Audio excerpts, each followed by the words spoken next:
Good morning guys! Another vlog, another day. So, dito kami ngayon, tuwing ngayong umaga sa Strasbourg. Papunta kami ngayon sa simbahan sa Cathedral de Notre Dame para magsimba dahil Sunday ngayon. 10 degrees, so malamig, pero hindi singlamig nung nasa Germany kami. Pagdating namin doon sa church, maghahanap lang kami ng restaurant na pwedeng kainan ng breakfast habang doon the view. Ayun, simba muna kami and natry ko i-share sa inyo kung ano yung meron sa loob kasi maganda talaga siya. Labas pa lang, ang ganda na. Much more sa loob, diba? Let's go!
So that was our first European mass.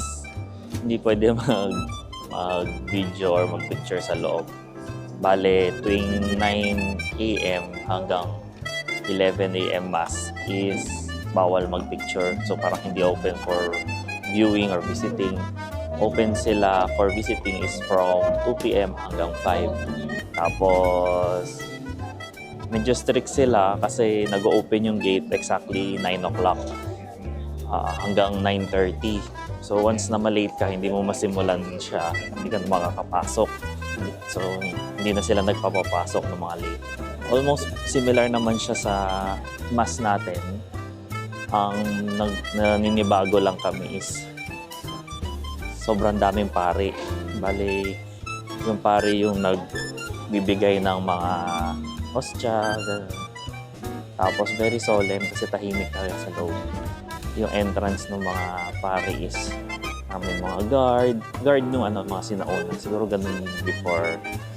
So, maganda siya, maganda experience siya. Although, hindi ko na na-share sa inyo kasi bawal. Ngayon pabalik na kami sa hotel.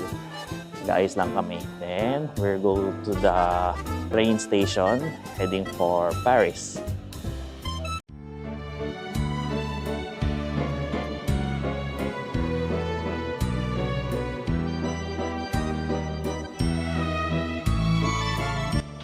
So, walking distance lang sa hotel papunta dito sa train station.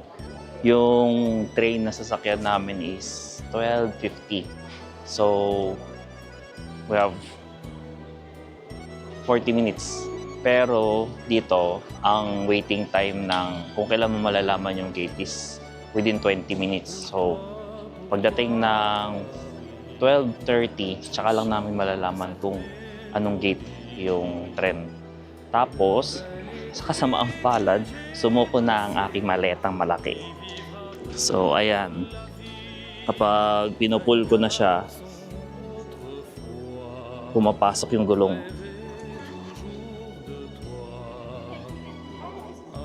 Ayan. Ngayon sa Paris, grabe daw mga kalsada doon. Kaya, ako kung aabot sa hotel. Vivre mes jours entre tes bras d'amour, danser, chanter ton ciel brumeux qui m'enchantait toujours. Nakasakay na kami sa tren, medyo haggard. So, sa harap, andun yung mga maleta namin. Parang ang liit nung space para sa mga malalaking maleta. Tapos, basta na lang nila nilalagay. So, kami ni Jeff, talagang gumawa pa kami ng room para magkaroon ng space yung mga maleta namin. Hindi ko na na-videoan yung pagpasok kasi nung lumabas na yung gate number kung saan kami sasakay, yung mga kasama namin sa terminal, sabay-sabay din pumunta para makakasabay namin. So, medyo siksikan. Tapos, bago pag-akyat mo kasi ng terminal, andun na agad yung mag-scan ng ticket. Tapos, dire-diretso na hanggang sa loob. Tapos, nag-uunahan sila kasi, yun nga, siguro yung space, medyo masikip na lang siya. So, ang alis namin is 12:50. Mga 2 hours yung biyahe namin. So, ayun.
We're here, dito na kami sa Paris.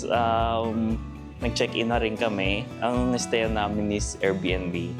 Hindi ko na na-videohan yung paglabas namin ng train kasi medyo kinakapa ko pa yung environment kasi medyo kilala ang Paris sa mga snatcher. Kaya in-observe ko muna. So, quick sum up.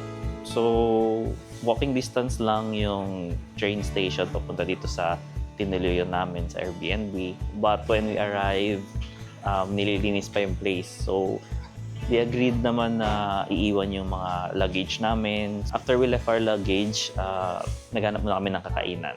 Tapos nakakita kami ng kanin. So, finally, after namin kumain lang ng lunch, merienda, kasi it's 6 o'clock na ngayon dito and kita nyo naman, maaraw pa.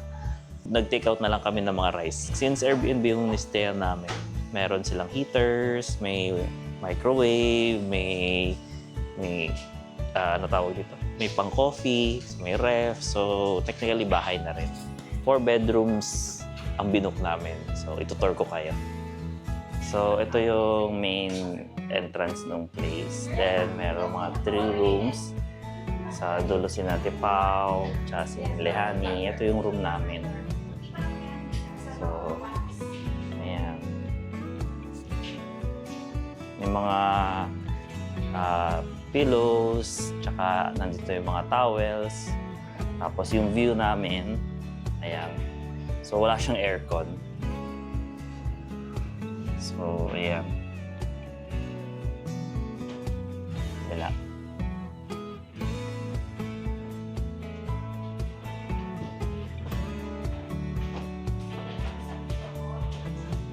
So, ito yung parang dining area tsaka sofa.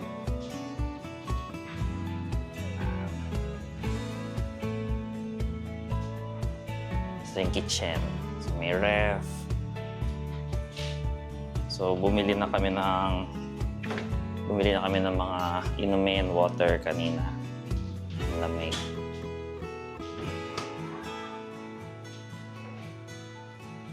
And then, dito yung room ni Nama Toko. May washroom area, may laundry area. Then, yung washroom at saka yung room ni Matoko. So guys, ganyan ka-secure dito sa place namin. Sa sobrang secure, hindi na kami makalabas. Hindi namin alam kung paano.